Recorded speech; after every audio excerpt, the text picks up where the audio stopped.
Nick Ravenscroft profiles the police officer leading the phone hacking investigation. John Yates. For news junkies and politicos, August can be the cruelest month. So, welcome relief with the Prime Minister's Director of Communications being dragged back into the spotlight over phone hacking at the News of the World when he was the editor. And a further twist this time. Accusations the police investigation hadn't been sufficiently thorough. Earlier this week, Assistant Commissioner John Yates found himself before Parliament's Home Affairs Select Committee. Mr. Andy Coulson has indicated that he is happy to meet with the police and discuss these issues. When do you plan to meet with him? We've always said we would consider new material ever since these fresh allegations, if you call them that, emerged last July. In terms of Sean Hall, that is new material. So John Yates agreed to consider new evidence, but he defended his previous investigation. The committee's chairman, Keith Vaz, says he found it hard to grill a flame-proof cop. John Yates is a class act. Questioning him at a select committee is like trying to extract a tooth from a Masai Mara leopard. He knows exactly how to deal with members of Parliament to create the maximum amount of drama around everything he does, while sitting very carefully in the middle of a swirling crisis. And I'm not sure when he leaves the room that members feel that they know anything more than when he originally came in. In fact, they probably know less as a result of his evidence. Listening to you, I can't quite decide whether you think of him with admiration or irritation. It's difficult, because normally your average witness, including very senior police officers, would be prepared to come and be very candid. John Yates comes to the select committee. He has, in his view, good and valid reasons why he can't give information, and it is very difficult to extract any information from him. John Yates has become the Met's point man, taking the heat on sensitive cases or when the force has made mistakes.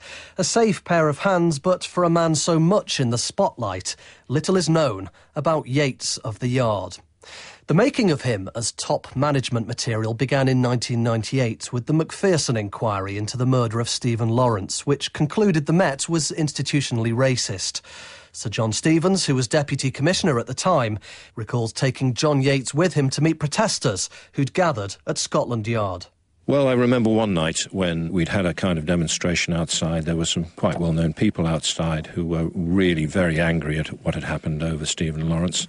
I went out with John and spoke to one or two of these people. One was a pretty well-known solicitor, invited her into my office for her to tell us what she thought and where she thought we'd gone wrong. And John, showed his quiet charm. He listened to what was being said, as I did.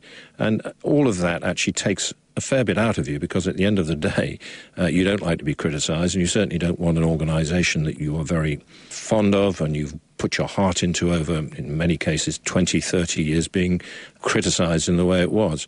I think that was part and parcel of John Yates's blooding. Mr. Yates was being groomed for higher things, having already risen rapidly through the ranks. He was staff officer to the then Commissioner. Unusually for police top brass, he's only ever worked for one force, the Metropolitan Police, which he joined after university in 1981. Early high-profile successes included the prosecution of Lord Archer for perjury, and that most sensitive of jobs, an internal corruption inquiry, which saw 6 police detectives jailed. The son of 2 doctors, John Yates was born in Liverpool in 1959 and went to boarding school in Wiltshire. He was a compact, fairly well-built guy. Alistair Palmer was in the year below him at the exclusive Marlborough College. He was very good at sports. He was an excellent squash player and a very good rugby player. As a sports person, probably a tougher bloke than a lot of people. I don't think he would himself have been bullied, certainly not, because he would certainly give as good as he got in any conflict that he happened to enter into, which I think would be true today. An old school friend, he still meets John Yates through his work as a senior editor on the Sunday Telegraph. He remembers a boy who displayed a personality trait typical of many teenagers, but perhaps a surprising one, given Yates's eventual choice of career. He had a sort of reputation for being a bit anti-authority. He had courage in standing up to teachers who he didn't like or ordered him to do things he didn't want to do.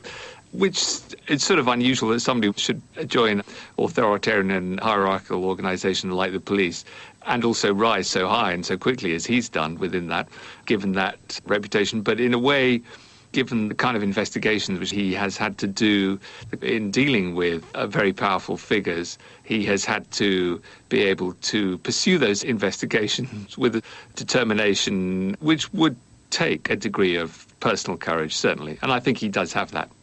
And figures don't come much more powerful than the Prime Minister. And yet, in 2006, John Yates led an investigation which saw Tony Blair questioned over claims peerages had been offered in return for secret donations to the Labour Party. 4 people were arrested and more than 130 interviewed. And yet, after 16 months, no charges were brought. It was Yates who was again summoned before a parliamentary committee. But some judgment had to be made whether there was a basis, for this great Byzantine investigation. And surely it would be obvious from the previous cases and the evidence you were getting that this was going to collapse. Mr. Flynn, throughout this inquiry, I worked from day one very closely with the Crown Prosecution Service and very closely with counsel. We sought their advice throughout. We challenged ourselves, and I challenged them. Do we continue? Is it right? Is it proper? Is it proportionate? So it's not just me going off on a wild goose chase thinking this is great fun, because it wasn't great fun at all. It was bloody difficult. John Yates being characteristically bullish.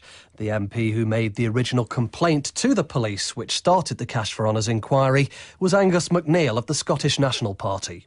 I was disappointed that more didn't come off the Cash for Honours investigation, but I wouldn't attach any blame whatsoever to John Yates. I think they did a very professional and a very thorough investigation and spoke to everybody they could have. I mean, they interviewed the Prime Minister under caution, so you can't ask for much more, really. When you're at the top level of the Metropolitan Police, there is always an element of politics going on. What kind of flack was John Yates getting from Downing Street? The flack he was suffering was immense because he'd really upset the great and the good in the land. He didn't care who they were, or his team didn't care. He protected his team as they followed the evidence. And the other thing was very impressive, that they went for it, and they went for it in a very impressive way, despite the pressure and despite the perhaps reputational damage that they could have feared and perhaps buckled under that fear. They didn't. So, just as he's facing political pressure now, then senior Labour figures suggested Mr Yates's team had leaked damaging allegations but produced no evidence of corruption. Lord Stevens, former commissioner of the Met and one of Mr Yates's previous bosses, offered this defence. When you're a police officer, you must not be swayed one way or the other by politics or politicians. Believe you me, they'll try and do it. And you've got to go and be led by the evidence. And that's where John Yates has shown his strength as a professional detective. So, strength to resist pressure and a focus on what he's tasked with doing. Though one former colleague, who admits to having fallen out with Yates, thinks he's too ready to take on the toughest assignments. Brian Paddock was a Deputy Assistant Commissioner at the Met around the same time as John Yates. We had this sort of reasonably unfriendly standoff when he took responsibility at one stage for a complaint investigation. I always saw John as a colleague who I respected. I wouldn't say John has weaknesses in terms of his professional ability. I would just question sometimes whether he is too loyal. The unfortunate impression I got was that he would be prepared to do anything for the company, do anything to protect the reputation for the police. For example, John was dispatched off to Brazil when the Met unfortunately shot an innocent Brazilian. That's an example of how he would take on the jobs that other people would shy away from. John Yates, a man who's known for playing by the book, a man who chooses his words carefully and knows the value of saying enough and no more. His old school friend Alistair Palmer of the Sunday Telegraph admits to being frustrated the Assistant Commissioner won't be tempted into the occasional indiscretion. He follows the Met guidance very, very carefully, at least as far as I'm concerned.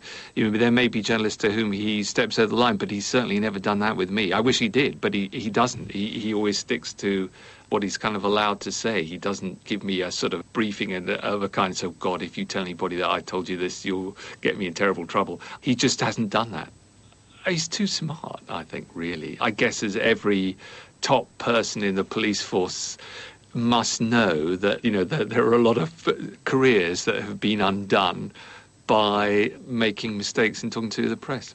When you walk through a storm. Outside of work, John Yates is a football fan, supporting the Reds in his hometown of Liverpool.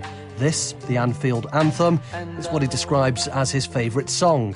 And as family friend Jane Gates explains, he's used another sporting passion to raise money for a charity set up in memory of her son, offering respite holidays to very sick children and their relatives. Well, John is an ardent cyclist and he has attempted 2 legs of the Tour de France. So incredible achievement for somebody who obviously has a very high-pressure job, has lots of other commitments, but also when he says he's going to do something for charity, he really puts his heart and soul into it. Why do you think it's so important to him? I think because he's a man of tremendous integrity and he's a man who has a very strong sense of family and understands that as a family we are committed to realising our son's last wish, and I've always found him extremely good company. His own 2 children are in their teens and 20s while John Yates is separated from his wife. He may be respected by his colleagues, but he's not seen as someone who's stuffy or buttoned up. His old boss, former Commissioner, Lord Stevens. He's got a great sense of humour. I mean, one of his nicknames, which actually is Little Legs, and I used to call him openly Little Legs, which is probably a bit of a savage thing to do, but he used to laugh at himself and he used to actually refer to himself as Little Legs. He's got a sense of humour, and when you're dealing with stressful situations, that sense of humour will see you through. So, the high flyer, respected and loyal, but unsurprisingly he has made misjudgments. The collapse of the case against Princess Diana's former butler is, according to Yates himself, one of his career lows. It was alleged Paul Burrell stole items from her estate after she died. The trial was halted when it emerged he'd told the Queen he was keeping some of Diana's possessions. At the Old Bailey, Mr Yates and a senior officer were heavily criticised by Paul Burrell's defence barrister, Lord Carlisle QC. You allowed the Prince of Wales and Prince William of Wales and others at the meeting to be grossly misled about Mr Burrell. That's the reality, isn't it? What's more, the police didn't take statements from senior royals, John Yates told his Old School magazine. In his words, there'd been this bloody great open goal. John's had a very torrid time over some of those particular cases, Burrell, cash for honours, so-called, and of course these things are difficult, and you learn your lessons. Lord Stevens, former Commissioner of the Met. There is no such thing as a perfect investigation. Now, there will have been mistakes made. There will have been 1 or 2 things that haven't been done at that particular time that should have been done. But the most important thing of all is to do the inquiry with total integrity, with total professionalism and with total dedication.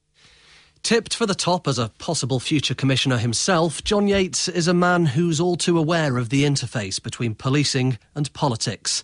The clamour in Westminster is for him to admit failings in the original phone hacking investigation. Once again, it's high stakes for John Yates. Profile was presented by Nick Ravenscroft. It was produced in Manchester by Samantha Fennick.